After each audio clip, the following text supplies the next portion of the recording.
وَاضْرِبْ لَهُم مَّثَلًا أَصْحَابَ الْقَرْيَةِ إِذْ جَاءَهَا الْمُرْسَلُونَ۔ یہ سورہ یاسین شریف کی 13ویں آیت ہے۔ ایسے 12ویں آیت میں ایک لفظ یہ باقی رہ گیا تھا، فی امام مبین۔ امام یہ عربی زبان کا لفظ ہے۔ امام کا معنی آتا ہے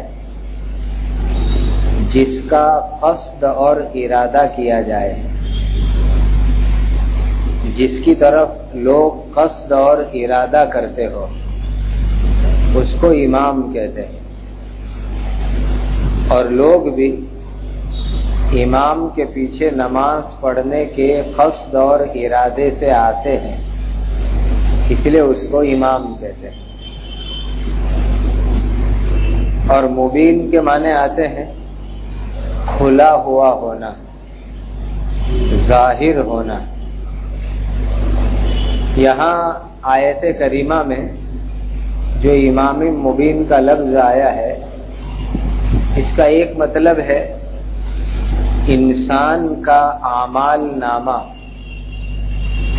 اللہ کے فرشتے جو ہمارا اعمال نامہ لکھتے ہیں، چاہے اچھا اعمال نامہ ہو یا برا اعمال نامہ ہو، اس کو بھی امام مبین کہتے ہیں۔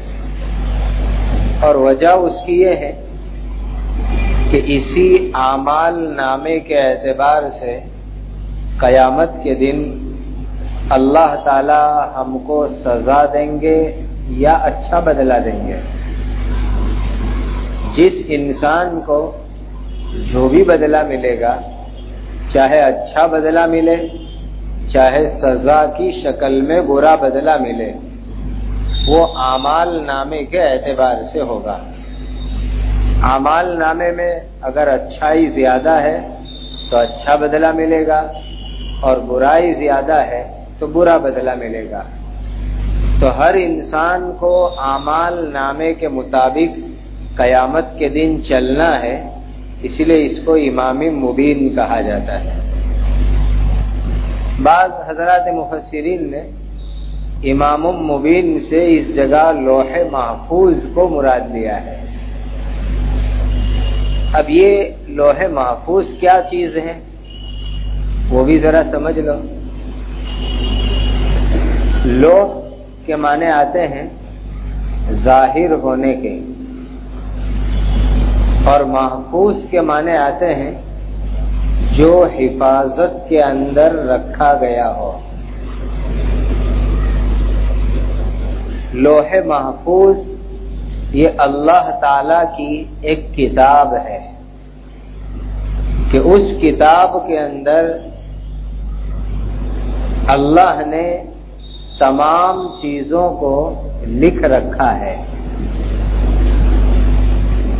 اور جو لوح محفوظ میں لکھا گیا ہے اسی کے مطابق دنیا کے اندر واقعات ہوتے رہتے ہیں۔ دنیا کے حالات لوح محفوظ کے اندر جیسا لکھا گیا ہے اسی کے مطابق چلتے ہیں۔ لوح محفوظ میں جو لکھا ہے اس کے خلاف دنیا کے اندر کچھ نہیں ہو سکتا۔ اگر لوح محفوظ کے اندر کسی کی زندگی لکھی ہوئی ہو تو دنیا کی کوئی طاقت اس کو موت نہیں دے سکتی، اور اگر لوح محفوظ میں کسی کی موت لکھی ہوئی ہے تو دنیا کی کوئی طاقت اس کو زندگی نہیں دے سکتی۔ تو ساری دنیا کے انسانوں کو، جناتوں کو اور دنیا کے حالات کو لوح محفوظ کے مطابق چلنا ہے۔ اس میں کوئی رد و بدل ایک رائی کے دانے کے برابر بھی نہیں ہو سکتا۔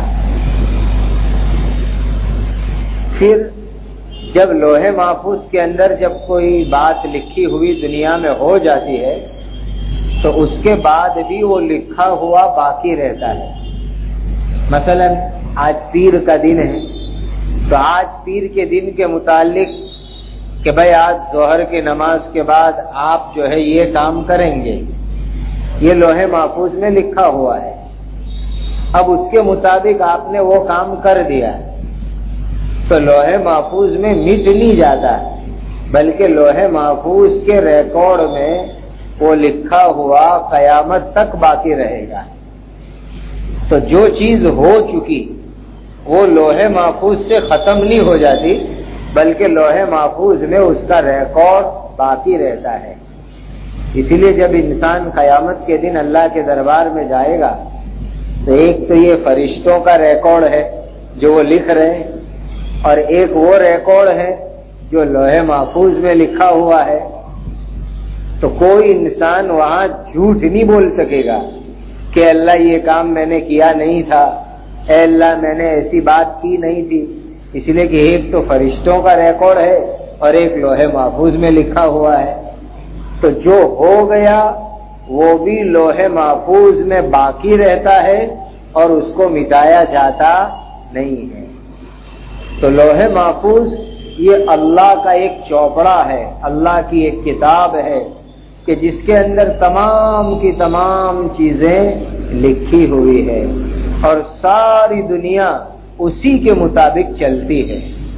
بلکہ آپ کو حیرت ہوگی کہ یہ قرآن کریم آسمان پر اور دنیا میں اتارے جانے سے پہلے اسی لوح محفوظ کے اندر لکھا ہوا تھا۔ اسی لیے قرآن میں ایک جگہ اللہ ارشاد فرماتے ہیں بسم اللہ الرحمن الرحیم بل هو قرآن مجید فی لوح محفوظ، کہ یہ تو ایک قرآن ہے بڑی شان والا ہے اور لوح محفوظ میں بھی لکھا ہوا ہے۔ تو اللہ نے پہلے قرآن کو لوح محفوظ میں لکھا تھا اور پھر آسمان دنیا پر اتارا اور پھر وہاں سے زمین کے اوپر اتارا گیا ہے،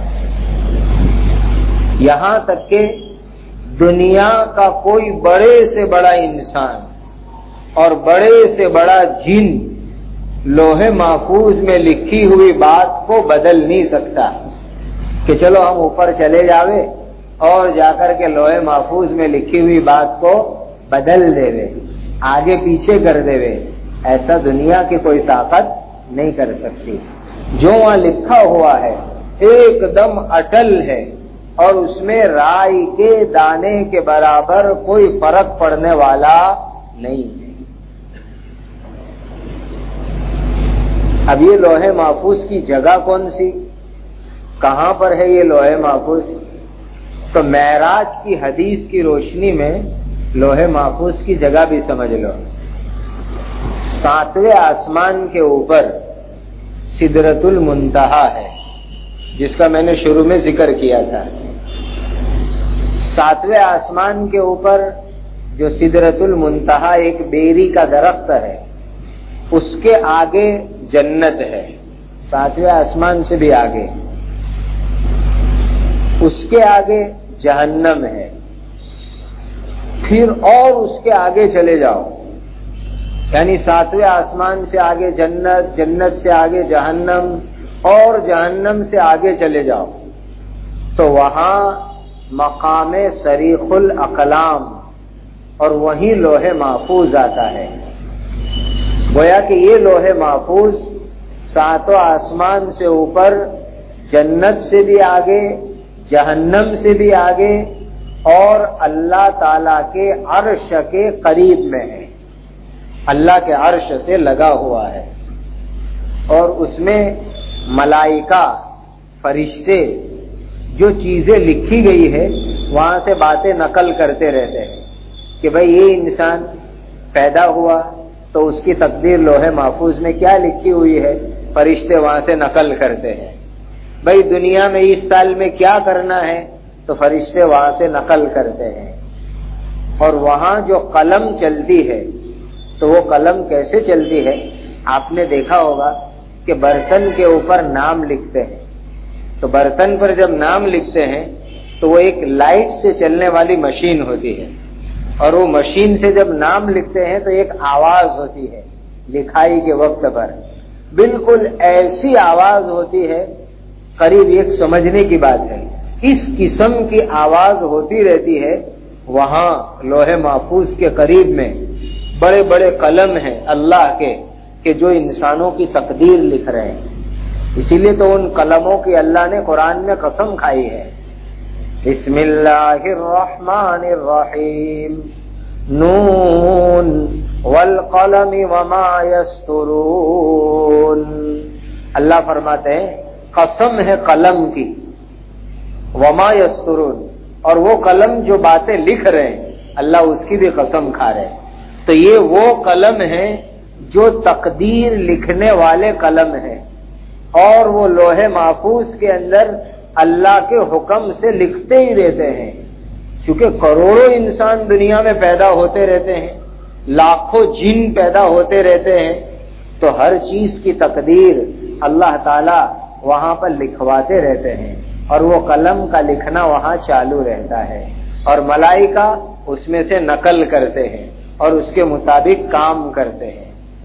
اب آپ سوچیں گے کہ تمام انسانوں کی تقدیر وہاں لکھی جاتی ہے تو وہ کتنی بڑی کتاب ہوگی، کتنا بڑا چوپڑا ہوگا۔ تو صاحب جلالین رحمت اللہ علیہ نے لکھا ہے کہ وہ جو چوپڑا ہے اس کی لمبائی کتنی ہے کہ زمین سے لے کر کے آسمان تک اتنی تو اس کی لمبائی ہے، زمین سے آسمان تک اتنی اس کی لمبائی ہے، اور چوڑائی کتنی، مشرق سے لے کر کے مغرب تک، یعنی پورو سے لے کر پشچم تک اتنی اس کی چوڑائی ہے۔ اب سوچو کہ زمین سے آسمان تک لمبائی اور پورو اور پشچم میں اس کی چوڑائی، تو کتنی بڑی وہ اللہ کی کتاب ہوگی کہ اس میں تمام انسانوں کی تقدیریں لکھی ہوئی ہے۔ اب یہ کہ اس کے کاغذ کیسے ہیں، تو وہ بھی روایات میں موجود ہیں کہ یہ لوح محفوظ جو ہے یہ سفید موتی میں سے بنایا گیا ہے، اور لال رنگ کے یاقوت کے اس کے صفحے بنائے گئے ہیں۔ تو سفید موتی کے اندر سے اس کو اللہ تعالیٰ نے تیار کیا ہے۔ اتنی عظیم الشان یہ کتاب لوح محفوظ ہیں جس میں تمام انسانوں کی اچھی بری تقدیریں لکھی ہوئی ہے۔ اب یہ 13ویں آیت آج شروع ہو رہی ہے۔ بسم اللہ الرحمن الرحیم وَضَرِبْ لَهُمْ مَثَلًا أَصْحَابَ الْقَرْيَةِ إِذْ جَاءَهَا الْمُرْسَلُونَ، آپ ان کے سامنے بیان کیجئے۔ اللہ تعالیٰ اپنے نبی حضرت محمد الرسول اللہ صلی اللہ علیہ وسلم کو حکم دے رہے ہیں، آپ ان کے سامنے بیان کر دیجئے بستی والوں کا حال، شہر والوں کا حال، جبکہ اس بستی میں اللہ کے بھیجے ہوئے آئے، اللہ کے رسول آئے۔ یہاں سے تقریباً 29ویں آیت تک، 13 سے لے کر 29ویں آیت تک ایک خاص قصے کو اللہ تعالیٰ نے بیان فرمایا ہے۔ وہ قصہ ہے ایک بستی کا۔ اب یہ کون سی بستی ہے؟ تو بعض حضرات مفسرین فرماتے ہیں کہ ملک شام میں، شام کا مطلب جس کو آج کل سیریا کہتے ہیں، ملک شام میں ایک شہر ہے انطاکیہ۔ اس انطاکیہ شہر کا قصہ اللہ تعالیٰ نے یہاں پر بیان کیا ہے۔ یہ شہر بہت پرانے زمانے کا شہر ہے، اور کہتے ہیں کہ آپ صلی اللہ علیہ وسلم کی پیدائش سے پہلے اس شہر کے اندر بڑے بڑے چرچ تھے عیسائیوں کے، عالی شان، سونے اور چاندی کے بنے ہوئے، بہترین اور خوبصورت۔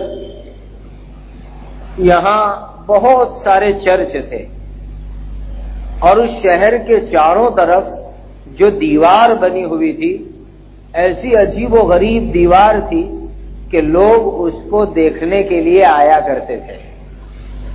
اور اسی شہر کے اندر ایک اللہ کے بہت بڑے ولی کی قبر ہے، جس ولی کا نام ہے حضرت حبیب نجار رحمت اللہ علیہ، جن کا قصہ انشاءاللہ آئندہ پیر کو ذکر کریں گے، اس لیے کہ آگے والی آیت میں ان کا تذکرہ آ رہا ہے. تو بہت بڑے اللہ کے ولی حضرت حبیب نجار رحمت اللہ علیہ کی قبر اسی شہر انطاکیہ کے اندر ہے. حضرت عیسیٰ علیہ السلام جب دین کی دعوت کو لے کر کے تشریف لائے تو سب سے پہلے یہ انطاکیہ شہر والے آپ کی نبوت کے اوپر ایمان لائے. سب سے پہلے عیسیٰ علیہ السلام پر ایمان لانے والے یہ انطاکیہ شہر والے لوگ ہیں. جیسے ہمارے حضور حضرت محمد الرسول اللہ صلی اللہ علیہ وسلم کی نبوت کے اوپر سب سے پہلے مکہ والے ایمان لائے، تو ایسے عیسیٰ علیہ السلام کی نبوت پر سب سے پہلے انطاکیہ کے لوگ ایمان لائے. اللہ تعالیٰ نے ان کی مثال یہاں پر بیان فرمائی. وَضْرِبْ لَهُمْ مَثَلًا أَصْحَابَ الْقَرْيَةِ. وَضْرِبْ یہ عربی زبان کا لفظ ہے. جب کسی معاملے کو ثابت کرنا ہو تو اس کے لیے ویسا ہی واقعہ لایا جاتا ہے کہ بھئی یہ بات ثابت کر کے بتلانی ہے تو کوئی واقعہ لاؤ، اس لیے کہ واقعے کے ذریعے سے بات اچھی طرح ذہن میں آ جاتی ہے اور اچھی طرح بات سمجھ میں آ جاتی ہے. تو اللہ تعالیٰ اپنے نبی کے ذریعے مکہ والوں کو ایک بات سمجھانا چاہتے تھے. اللہ یہ سمجھانا چاہتے تھے کہ مکہ والوں دیکھو، اگر تم ہمارے نبی حضرت محمد الرسول اللہ صلی اللہ علیہ وسلم کی نبوت پر ایمان نہیں لاؤ گے تو میں تم کو ایسی سزا دے سکتا ہوں جو انطاکیہ والوں کو سزا دی تھی. جیسا عذاب انطاکیہ والوں پر آیا تھا ایسا عذاب تم مکہ والوں پر بھی آ سکتا ہے. تو اللہ مکہ والوں کو یہ بات سمجھانا چاہتے ہیں، اس لیے انطاکیہ والوں کا واقعہ اللہ تعالیٰ نے ذکر فرمایا. اگرچہ تفسیر کے بہت بڑے امام حافظ ابن کثیر رحمۃ اللہ علیہ یہ فرماتے ہیں کہ یہاں انطاکیہ کا واقعہ نہیں ہے، کوئی اور واقعہ ہے. حضرت والا تھانوی رحمۃ اللہ علیہ یہ ارشاد فرماتے ہیں کہ بھائی کسی بھی شہر کا واقعہ ہو، انطاکیہ کا واقعہ ہو یا کسی اور جگہ کا واقعہ ہو، یہاں جو عبرت کی بات ہے وہ دراصل ہمیں سمجھنی ہے جو اللہ نے مکہ والوں کے لیے ذکر فرمائی. اللہ نے اس بستی والوں کے پاس اپنے پیغمبروں کو بھیجا. کتنے پیغمبر بھیجے تو آگے والی آیت سے معلوم ہو رہا ہے کہ 3 پیغمبروں کو اللہ نے بھیجا. بعض حضرات کی رائے یہ ہے کہ یہ 3 پیغمبر نہیں تھے بلکہ حضرت عیسیٰ علیہ السلام کے صحابہ تھے. اور حضرت عیسیٰ علیہ السلام کے جو صحابہ ہیں ان کو حواری کہتے ہیں. ہمارے حضور کے صحابہ کو صحابہ کہتے ہیں اور عیسیٰ علیہ السلام کے صحابہ کو حواری کہتے ہیں. تو کہتے ہیں کہ یہ 3 آدمی یا تو اللہ کے رسول تھے یا حضرت عیسیٰ علیہ السلام کے صحابہ تھے. ان میں سے ایک کا نام تھا صادق، دوسرے کا نام تھا صدوق اور تیسرے کا نام تھا شمعون. یہ 3 یا تو اللہ کے نبی تھے یا حضرت عیسیٰ علیہ السلام کے صحابہ تھے. ان کو اللہ تعالیٰ نے انطاکیہ والوں کے پاس دین کی دعوت کو لے کر کے بھیجا. اذ ارسلنا الیہم 2 فکذبوہما فعززنا بثالث فقالوا انا الیکم مرسلون. جبکہ اللہ نے ان کی طرف 2 رسولوں کو بھیجا، وہاں کے لوگوں نے اللہ کے دونوں رسول کو جھٹلایا، پس اللہ نے ایک تیسرے رسول کو بھی بھیج دیا. اب یہ تینوں نے مل کر کے وہاں کے لوگوں سے یوں کہا کہ ہم تو اللہ کے بھیجے ہوئے رسول ہیں۔ تو اللہ تعالیٰ نے ترتیب یہ فرمائی کہ پہلے دو کو بھیجا، صادق کو اور صدوق کو، کہ جاؤ اور انطاکیہ والوں کو ایمان کی دعوت دو، میرے دین کی طرف بلاؤ۔ جو اللہ کے سچے نبی ہے اس کے اوپر کوئی دلیل لائیے۔ تو انہوں نے دلیل یہ پیش کی کہ ایک خاص قسم کا معجزہ دکھلایا کہ دیکھو معجزہ یہ ہے کہ جو اندھا ہوگا، اندھے کو ہمارے پاس لے آؤ، ہم ان کی آنکھوں کو انشاءاللہ اچھی کر دیں گے۔ کوئی کوڑ کی بیماری والا ہو تو اس کو بھی ہمارے پاس لے آؤ، ہم اس کوڑ کی بیماری والوں کو بھی اچھا کر دیں گے۔ اور بھی تم کچھ ہمارا معجزہ دیکھنا چاہتے ہو تو اللہ نے ہم کو یہ بھی معجزہ دیا ہے کہ کوئی آدمی مرا ہوا ہو تو ہم اس کو قبر میں سے زندہ بھی کر سکتے ہیں۔ اللہ نے یہ معجزات لے کر کے ان کو بھیجا۔ اب وہ لوگ کسی کو پکڑ کے لائے۔ بعض علامہ بغوی رحمۃ اللہ علیہ نے اپنی تفسیر میں لکھا ہے کہ ایک ایسے آدمی کو پکڑ لائے کہ جس کی آنکھیں نہیں تھی، بلکہ یوں پوری چمڑی یوں تھی، جیسے یہ پیشانی کی چمڑی ہے ایسے یہ پوری چمڑی تھی، یہ آنکھ کے سوراخ بھی نہیں تھے، ایک دم سیدھی چمڑی تھی۔ اب یہ دونوں اللہ کے نبیوں نے کچھ پڑھا، دعا کی اللہ کے سامنے، تو عجیب ہو گیا کہ یہ دونوں آنکھیں ان کی پھٹ کر کے کھل گئی اور دونوں دیکھتے ہو گئے اور بینائی ان کی لوٹ آئی۔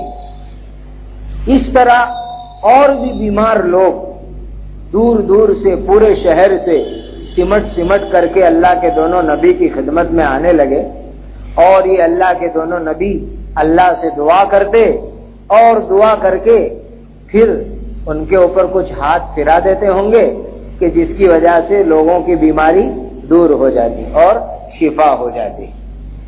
اب معجزہ دیکھ کر کے ایمان لانا چاہیے، لیکن وہاں کے لوگ پھر بھی ایمان نہیں لائے، بلکہ اللہ کے دونوں نبیوں کو انہوں نے جھٹلا دیا کہ جاؤ یہ جو معجزات تم دکھلا رہے ہو یہ سب بناوٹی ہے، ہم تمہارے ہاتھ پر ایمان نہیں لاتے۔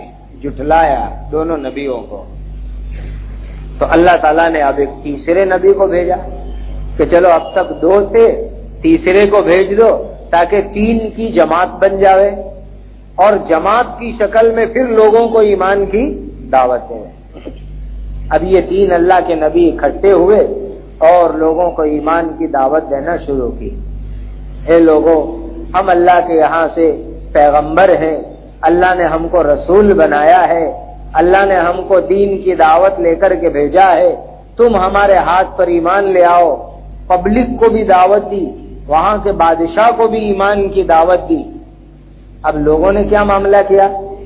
قالوا ما انتم الا بشر مثلنا وما انزل الرحمن من شيء ان انتم الا تکذبون۔ لوگ کہنے لگے کہ تم تو ہمارے جیسے انسان ہو، اور رحمان نے یعنی اللہ نے کوئی چیز تمہارے اوپر نہیں اتاری، تم تو جھوٹ بولتے ہو۔ دیکھیے یہ اللہ کے نبی ان کو معجزہ دکھلا رہے ہیں، ان کو دین کی بات سمجھا رہے ہیں، لیکن انہوں نے کیا کہا کہ تم تو ہمارے جیسے انسان ہو۔ دیکھیے ایک بات سمجھ لو اچھی طرح، حضرت نوح علیہ السلام سے لے کر کے ہمارے حضور حضرت محمد الرسول اللہ صلی اللہ علیہ وسلم تک تمام نبیوں کو لوگوں نے یہی کہا کہ تم تو ہمارے جیسے انسان ہو، اور کوئی انسان تھوڑا نبی ہو سکتا ہے؟ لوگ کیا سمجھتے تھے کہ نبی تو ایسا آدمی ہوئے کہ جو انسان سے بھی آگے ہوئے، یعنی نبی کیسا ہوئے؟ مکہ والے کیا کہتے تھے؟ بسم اللہ الرحمن الرحیم ما لهذا الرسول یاکل الطعام ویمشی فی الاسواق. ارے یہ کیسے پیغمبر ہیں؟ کھانا بھی کھاتے ہیں، پانی بھی پیتے ہیں، شادی بھی کرتے ہیں، ان کے بچے بھی ہوتے ہیں، یہ بازاروں میں چلتے پھرتے بھی ہیں، تجارت بھی کرتے ہیں، کاروبار بھی کرتے ہیں. ایسے کیسے نبی؟ کا نبی تو کیسے ہونے چاہیے؟ کھانا بھی نہیں کھاوے، پانی بھی نہیں پیوے، بازار میں بھی نہیں چلے، اور بالکل نبی تو فرشتہ ہونا چاہیے. یہ بات حضرت نوح علیہ السلام کے زمانے سے ہمارے حضور تک تمام نبیوں کو لوگوں نے یہ بات سنائی. اور آج بھی بہت سے نادان لوگ ایسی باتیں کہتے ہیں کہ بھئی نبی انسان نہیں ہوتا. بھئی انسان نہیں ہوتا تو کیا ہوتا ہے؟ فرشتہ ہوتا ہے. اور فرشتہ ہوتا تو ہم کو کہاں نظر آئے گا؟ اس لیے کہ فرشتہ تو مرنے کے بعد نظر آئے گا. دنیا میں جو فرشتہ نظر آنے لگے تو انسان زندہ کہاں رہے اور انسان کہاں برداشت کریں گے؟ تو یہ بات وہاں کے لوگوں نے کہی کہ تم تو ہمارے جیسے انسان ہو. دوسری بات کیا کہی؟ کہ اللہ نے تمہارے اوپر کوئی وحی نہیں اتاری، اللہ نے تم کو رسول نہیں بنایا، اللہ نے تم کو پیغمبر نہیں بنایا. اور تیسری بات یہ کہہ دی کہ تم تو جھوٹے ہو، تم تو جھوٹے ہو. دیکھو سمجھ لو ایک بات کو، دین کی دعوت کو لے کر کے چلنا کوئی آسان کام نہیں ہے. آج تو ہم گھش کے اندر نکلے اور کسی نہیں ہوگا جاؤ تم جھوٹے کہیں کہ کہاں ہمارے دروازے پہ آئے، تو ہم نے تو یہ کر لیتے ہیں کہ آئندہ گھش میں جانے سے توبہ کر لیتے ہیں کہ لوگوں نے ہم کو جھوٹا کہہ دیا. میرے بھائیوں، ہم کو زندگی میں کوئی آدمی ایک مرتبہ جھوٹا کہہ دے تو ہم غصے ہو جاتے ہیں. اللہ پاک کی قسم، ہر نبی کو لوگوں نے 1 2 10 مرتبہ نہیں، سینکڑوں مرتبہ منہ کے اوپر جھوٹا کہا ہے، نبیوں کو جھوٹا کہا. تو میری اور آپ کی تو کیا حیثیت؟ بلکہ یوں سمجھو کہ ہماری دعوت اللہ کے دربار میں اس وقت تک مقبول نہیں کہلا سکتی جب تک کوئی ہماری دعوت کو جھوٹا کہنے والا کھڑا نہ ہو جائے. جس دن کسی نے ہماری دعوت کو جھٹلا دیا تو سمجھو اب نبی کی سنت ادا ہو رہی ہے، اس دن نبی کی سنت ادا ہو رہی ہے.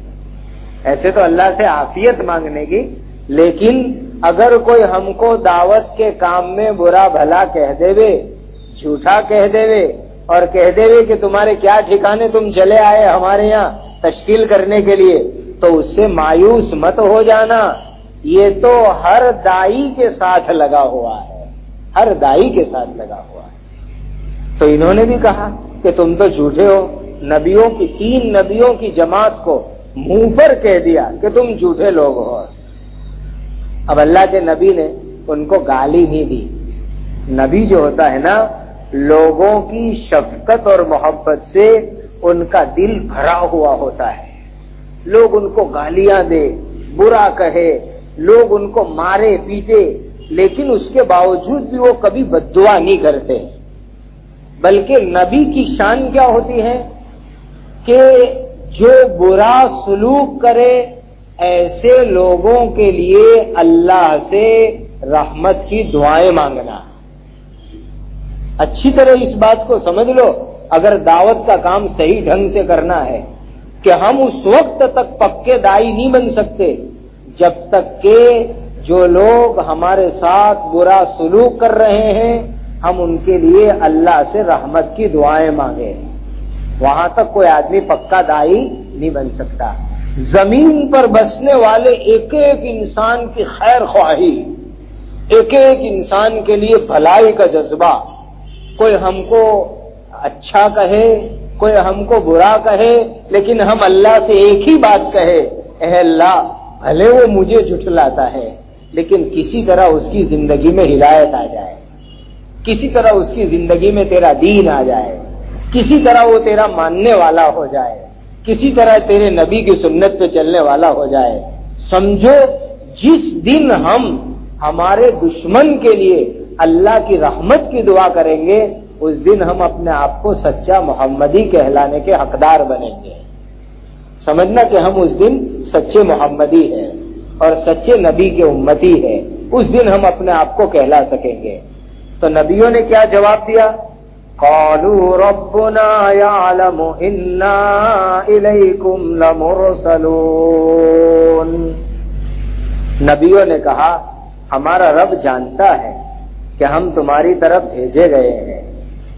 نبیوں نے سیدھی سیدھی بات کہی کہ تم ہم کو جھوٹا کہو، کچھ بھی کہو، اللہ تو جانتا ہے، اسی نے ہم کو پیغمبر بنا کر کے بھیجا ہے اور اسی نے ہم کو دین کی محنت لے کر کے بھیجا ہے۔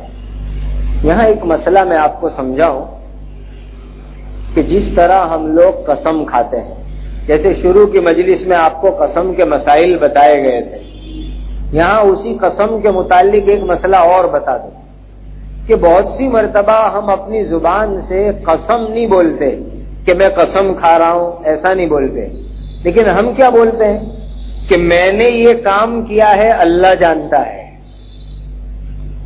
میں نے یہ کام کیا ہے، اللہ گواہ ہے، ایسا ہم بہت سی مرتبہ بولتے ہیں۔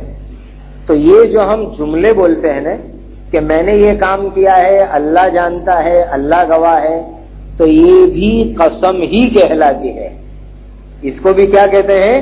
قسم کہتے ہیں۔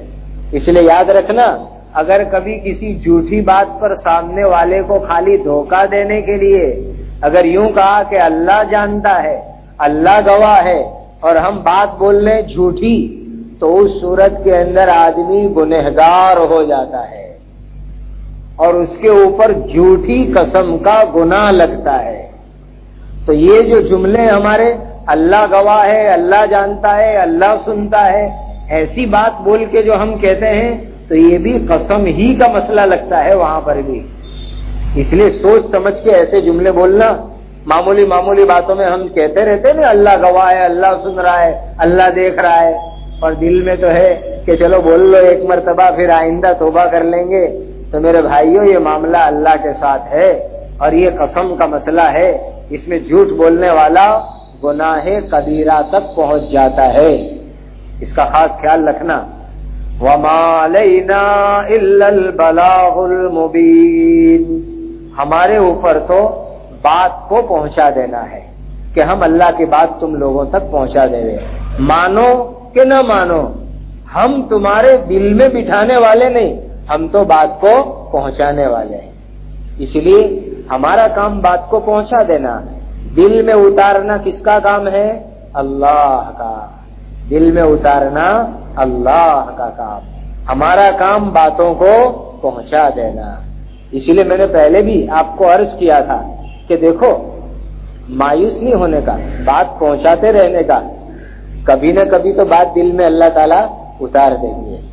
ایک دوسری جگہ اللہ تعالیٰ ارشاد فرماتے ہیں بسم اللہ الرحمن الرحیم لست علیہم بمسیطر، اے نبی آپ کو ہم نے داروغہ نہیں بنایا۔ داروغہ یعنی کیا؟ کہ جو بندوق لے کے سر پہ بیٹھ جاوے کہ مانو ورنہ ابھی گولی ماروں گا۔ یہ کام نبی اور دائی کا نہیں ہے، دائی کا کام کیا؟ بات کو پہنچا دینا۔ باقی دیکھو، ہدایت دینا یہ تو نبی کے قبضے میں بھی نہیں ہے، ہدایت دینا نبی کے قبضے میں بھی نہیں ہے۔ ہدایت کس کے قبضے میں؟ اللہ کے قبضے کے اندر۔ اللہ نے اپنے آخری نبی کو فرما دیا بسم اللہ الرحمن الرحیم انک لا تہدی من احببت ولکن اللہ یہدی من یشاء، اے ہمارے نبی آپ جس کو چاہے اس کو ہدایت نہیں دے سکتے، ہدایت تو اللہ جس کو چاہتے ہیں اس کو دیتے ہیں۔ آپ کا کام تو پہنچانا ہے، آپ پہنچا دیجئے لوگوں کو۔ تو انہوں نے بھی یہی کہا کہ ہمارا کام تو پہنچانا ہے، ہم آپ کو پہنچا رہے ہیں۔ تو انہوں نے کیا کیا؟ اب دیکھیے، ایک طرف یہ ہوا کہ یہ تینوں نبیوں نے اللہ کی بات لوگوں کو پہنچا دی، لوگوں نے مانا نہیں، رسولوں کو جھٹلایا۔ اللہ کی طرف سے پہلی سزا یہ آئی کہ قوم میں قحط سالی پڑی، دکاڑ پڑ گیا، قحط ہو گیا، اور ایسا ہوا کہ بعض لوگوں نے نبیوں کی بات مانی تو نہیں مانی، لیکن باتوں کا چرچا کرنا شروع کر دیا، بہت سی مرتبہ ایسا ہوتا ہے نا کہ ہم ایک بات کو مانتے تو نہیں لیکن باتوں کا چرچا بہت کرتے ہیں. بھائی یہ بھی فتنے کا ایک سبب ہے، یہ بھی فتنے کا ایک ذریعہ ہے کہ ہم کسی بات کا خوب چرچا کریں. بھائی اتنا ٹائم مسلمان کے پاس ہے کہاں کہ وہ کسی بات کا فضول چرچا کرے. باتوں کا فضول چرچا کرنا یہ فتنوں کو جنم دینے والی چیز ہے. اس لیے باتوں کا فضول چرچا کرنے کا نہیں. بھائی اپنے کام کی بات ہو تو کرنے کی، باقی یہ کہ فلانے کے گھر میں ایسا ہوا اور فلانے نے ایسا کیا، بھائی تجھے کیا پڑی؟ تو تیری قبر میں سوئے گا، وہ اس کی قبر میں سوئے گا، یہ تجھے چرچا کرنے کی کیا ضرورت؟ چھوڑنی بھائی، اور تو تیرے کام میں لگ. جہاں فضول چرچے ہوتے ہیں وہاں فتنے جنم لیتے ہیں. آپ اس بات کو لکھ لو، جہاں فضول چرچے ہوئے وہاں فتنے جنم لیتے ہیں. اسی لیے کبھی فضول چرچا کے اندر پڑنے کا نہیں. اور ایک بات اور اچھی طرح ذہن میں بٹھا لو کہ جو آدمی حق بات کو مانتا نہیں ہے وہ آدمی فتنے میں پڑتا ہے. جہاں آدمی نے حق بات نہیں مانی اب فتنے کھڑے ہو جائیں گے. آپ اپنے سماج میں بھی اس پر انوبھو کر لو کہ کوئی حق بات آپ کہو، لوگوں نے مان لی تو الحمدللہ، اور حق بات جو نہیں مانی تو ضرور وہاں فتنہ کھڑا ہو جائے گا.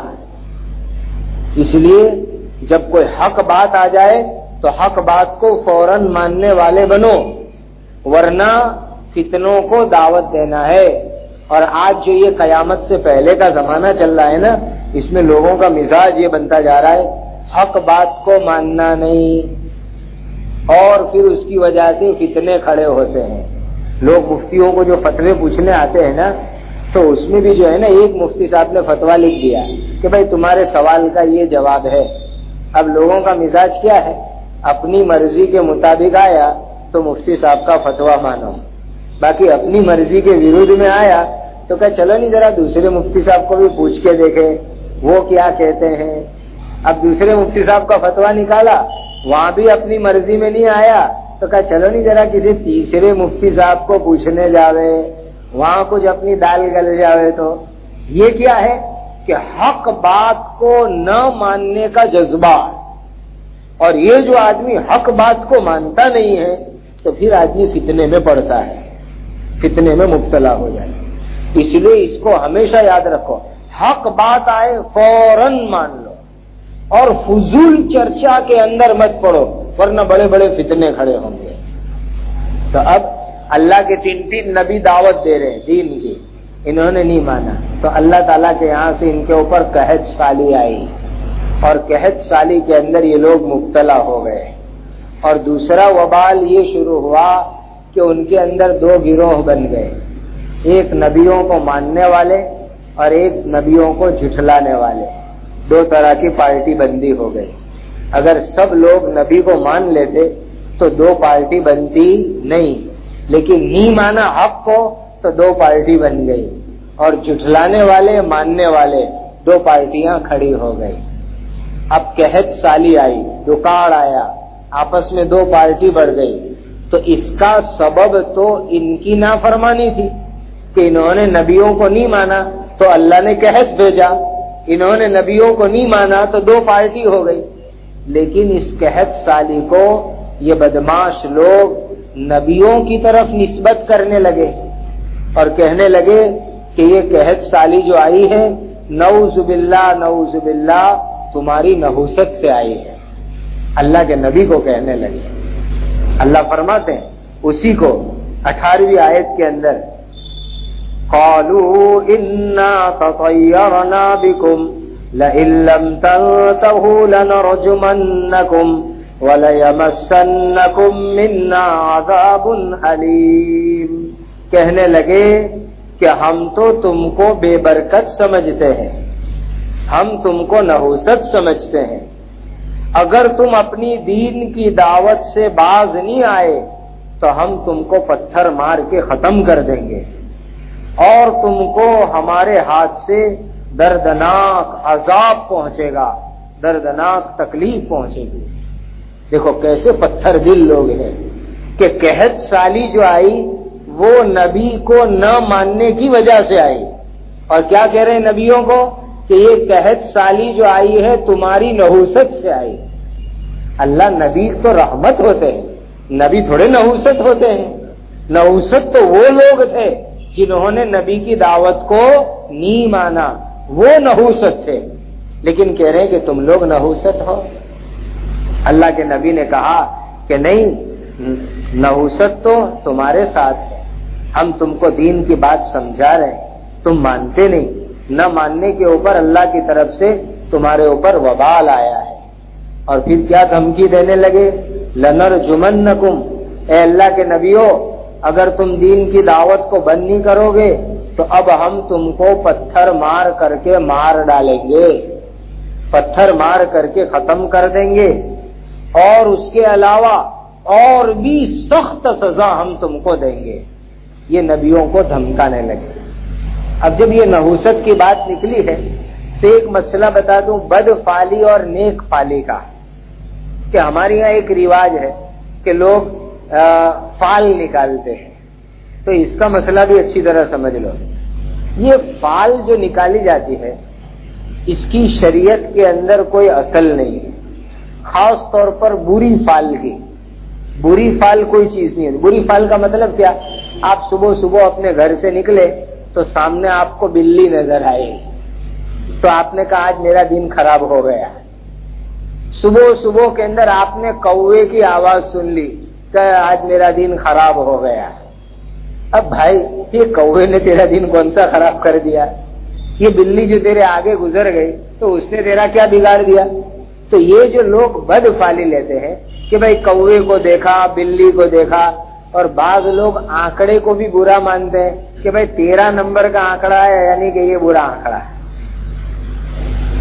کہ 13 نمبر کا آنکڑا برا آنکڑا. ارے بھائی نہ آنکڑے کے اندر کوئی بد فالی ہے، نہ بلی میں بد فالی ہے، نہ کوے کے اندر بد فالی ہے.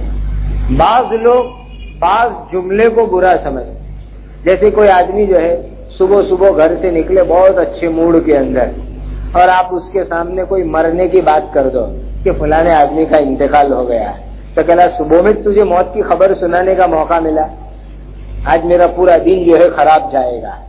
تو یہ چیزیں بد فالی کی اسلام میں اس کی کوئی حقیقت نہیں. ہاں نیک فالی یہ حدیث سے ثابت ہے، نیک فالی حدیث سے ثابت ہے. نیک فالی کا مطلب کیا کہ آدمی اللہ تعالی پر اچھا گمان کرے، آدمی اللہ تعالی پر اچھا گمان کرے، وہ نیک فالی ہے. یہ نیک فالی جائز ہے. دیکھو نیک فالی کا ایک حدیث میں آپ کو سناؤں. نبی کریم صلی اللہ علیہ وسلم ہجرت کے سفر میں تشریف لے جا رہے ہیں مکہ سے مدینہ. اب یہاں مکہ میں معاملہ ایک دم گرما گرمی کا تھا کہ حضور جو چلے گئے تو پورے مکہ والے دوڑ دھام میں کہ یہ کہاں ہمارے ہاتھ سے نکل گئے. تو انہوں نے 100 اونٹ کا انعام ڈکلیئر کیا کہ جو ان کو زندہ یا مرا ہوا پکڑ کے لائے ہم اس کو 100 اونٹ انعام کے اندر دیں گے.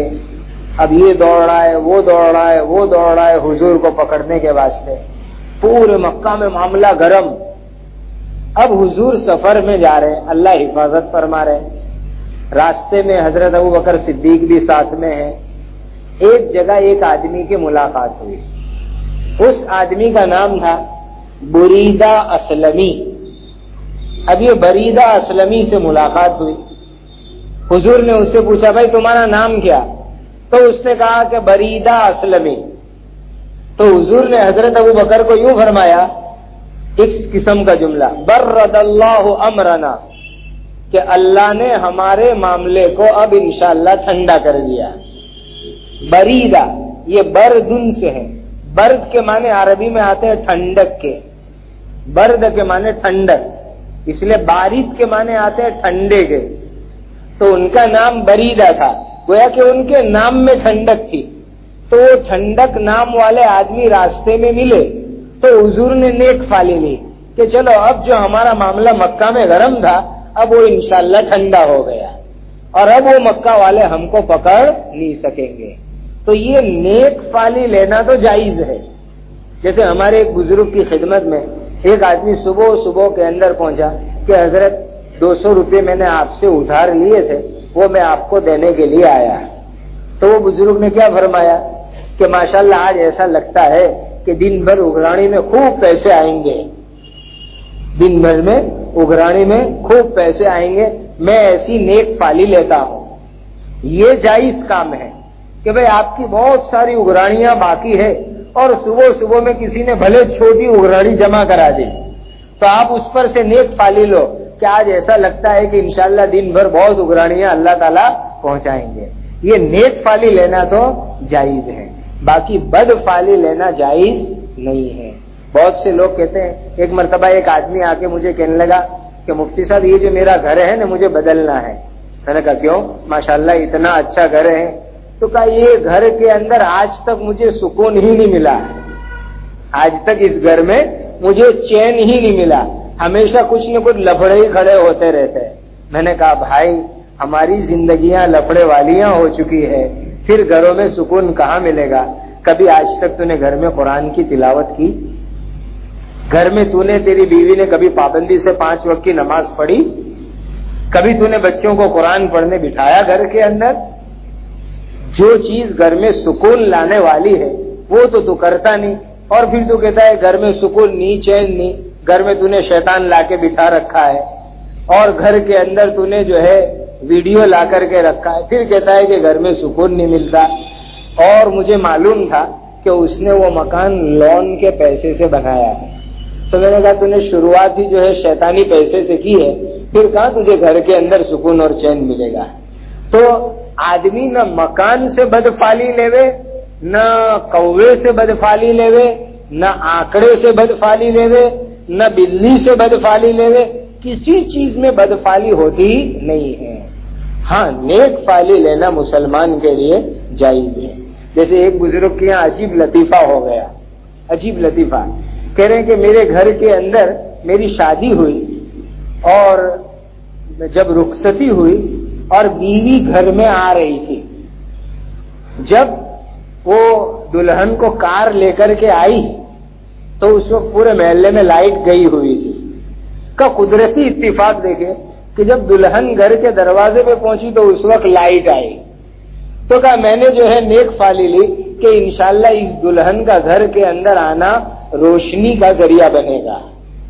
کا واقعتاً ایسا ہی ہوا۔ گھر کے اندر بہت سی عورتیں ایسی ہوتی ہیں کہ وہ گھر میں آنے کے بعد ایسے کارنامے کرتی ہے کہ گھر کے اندر سے جو ہے ظلمت اور جہالت ختم ہوتی ہے اور گھر میں روشنی کا ماحول پیدا ہوتا ہے۔ تو اس قسم کی نیک فالی لینا جائز ہے۔ تو ان بدماشوں نے اللہ کے نبیوں سے بدفالی لی، تو نبی نے جواب دیا قالوا طائركم معكم أئن ذكرتم بل أنتم قوم مسرفون۔ نبیوں نے کہا کہ بدفالی تو تمہارے ساتھ ہے، ہم تم کو نصیحت کر رہے ہیں، اس کے اوپر تم بدفالی لے رہے ہو، بلکہ تم ہی لوگ ہو حد سے آگے گزرنے والے کہ جنہوں نے اللہ کی بات نہیں مانی، نبیوں کی بات نہیں مانی اور تم حد سے آگے نکل گئے۔ تو بہرحال ان 3 نبیوں نے آ کر کے ان انطاکیہ والوں کو اللہ کے دین کی دعوت دی، لیکن انہوں نے دین کی بات نہیں مانی، تو اللہ کی طرف سے قحط اور دکال پر